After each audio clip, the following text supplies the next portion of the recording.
taku ce. Mawaƙan da suka taka muhimmiyar rawa ta gani ta faɗa a shekarar 2021. Assalamu alaikum wa rahmatullahi wa barakatuhu. Barkamu da kasancewa da ku a wannan tasha ta Arewa Musical.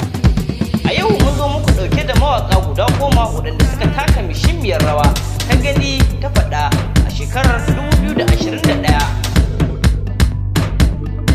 Mawaƙan dai mawaƙa ne sanannu kuma sun yi abubuwa a wannan shekara bila adadin, kuma ba tare da ɓata lokaci ba yanzu nan za mu jero muku su tun daga na 1 har ya zuwa na 10 domin ku ji su bi da bi.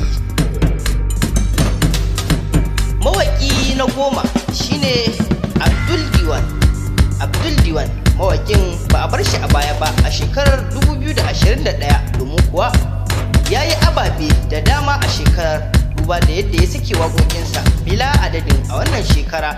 Bugu da ƙari, wani bidiyo na waƙarsa mai suna Kama da Juna tare da fitaccen ɗan fim ɗin nan kuma mawaƙi wato Adam A. Zango, kuma waƙar ta yi matuƙar karɓuwa a gurin masoyan mawaƙan. Sannan bugu da ƙari, mawaƙin ya yi waƙoƙi da dama waɗanda aka yi amfani da su a cikin fina-finai na Hausa, kai har ma da wajen bukukuwa. Wannan dalili shine ya saka mawaƙin ya zo na 10. Sai mawaƙinmu wanda ya samu nasarar zuwa na 9 shine Garzali Miko. Ƙwarai Garzali Miko shi ma ya taka muhimmiyar rawa domin kuwa ya sake waƙoƙinsa da dama a cikin shekarar. Sannan bugu da ƙari, mawaƙin ya sake wata waƙarsa wadda ya mata lakabi da Baby. Ƙwarai waƙar ta mawaƙin ta ba da citta domin kuwa masoyan shi sun so waƙar sosai ba da yadda mawaƙin ya yi amfani da salo mai nishaɗantarwa a cikin waƙar. Sai kuma mawaƙin da ya samu nasarar zuwa na 8 shine Sani Ahmad. Shi ma dai mawaƙin ba a bar shi a baya ba domin kuwa ya sake waƙoƙi da dama a shekarar ta 2021, kuma ya samu lambobin yabo da dama a gurin mabiyansa, ba da yadda mawaƙin ya sake wasu zafafan waƙoƙinsa waɗanda suke nuni da soyayya da kuma kalaman soyayya a cikin waƙar. Sannan kuma bugu da ƙari, mawaƙin shi ma dai ya sake wata waƙarsa mai taken Baby. Waƙar ta Baby ƙwarai ita ma ta ja hankali 100%. Sai kuma mawaƙin da ya samu nasarar zuwa na 7 shine Isa Ayagi. Mawaƙi ne fasihi wanda shi ma dai ba a bar shi a baya ba domin kuwa tun farkon shigowar shekarar 2021 ya fara barin wuta da waƙoƙin nasa, inda ya wallafa wani bidiyo a shafukansa cewa a jiraye shi a shekarar.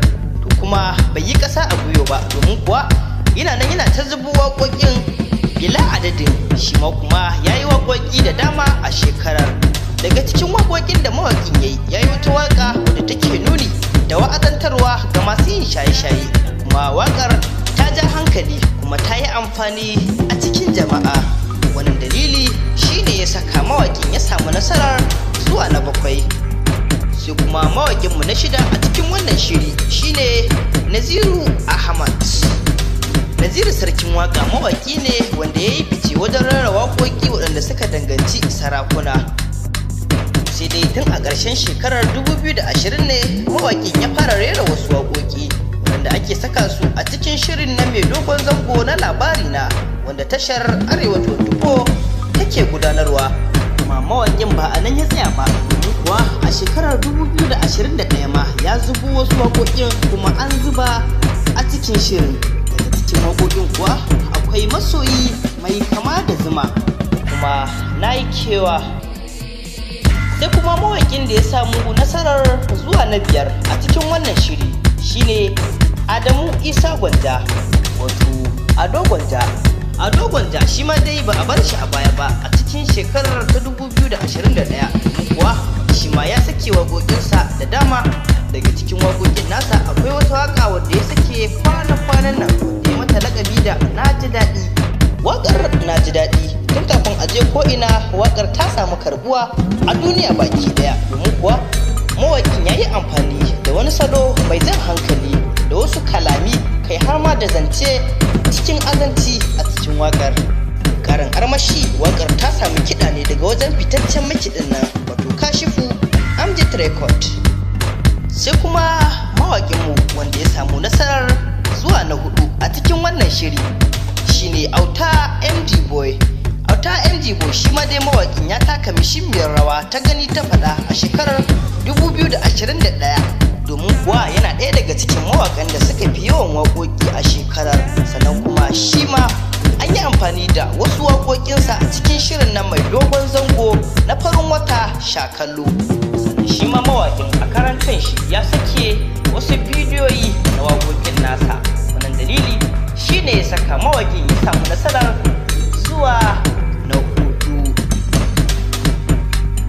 Sai kuma mawaƙinmu wanda ya samu nasarar zuwa na 3 a cikin wannan shiri shine Hamsu Breaker.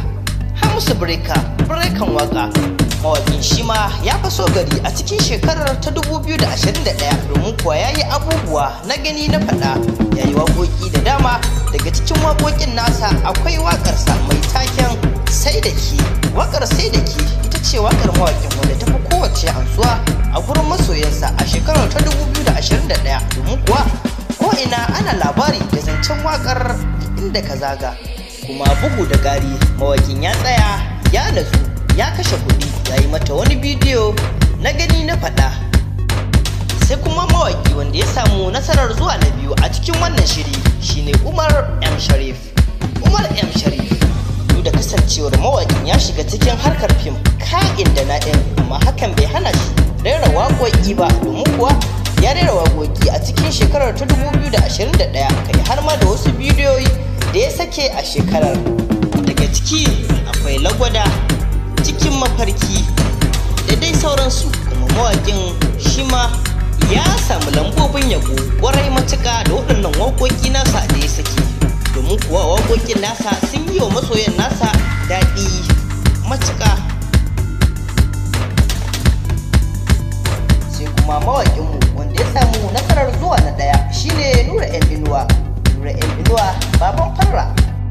Mawaƙin dai shi ma ya take muhimmiyar rawa ta gani ta faɗa, domin kuwa shine mawaƙin da ya sake albums har guda 2 sukutun, kuma kowanne album yana ɗauke da waƙoƙi sama da 10 a cikinsa. Lallai mawaƙin ya yi ƙoƙari, domin kuwa babu ko kusa mawaƙin da yakan jaraba hakan. Kuma ko dole a bawa mawaƙin lambobi na yabo, kuma yana amsa lambobi na yaban a gurin masoyansa. Duka anan shirin na mai zo ƙarshe.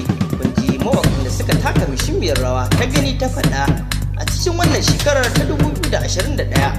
Shin a cikin waɗannan mawaƙa da muka kawo muku, waƙoƙin wani mawaƙi ne suka fi burge ka a cikin wannan shekara da muke ciki ta 2021? Muna jiran amsoshinku a gurin comment. Sauraro, idan wannan bidiyo ya burge ka, ka danna mana like, sannan kada ka manta ka danna subscribe domin kasancewa da tashar a kowane lokaci, sannan ka danna ƙararrawar sanarwa domin a rinka sanar da kai da zarar mun ɗora sababbin shirye-shiryenmu. Bisalam, huta lafiya.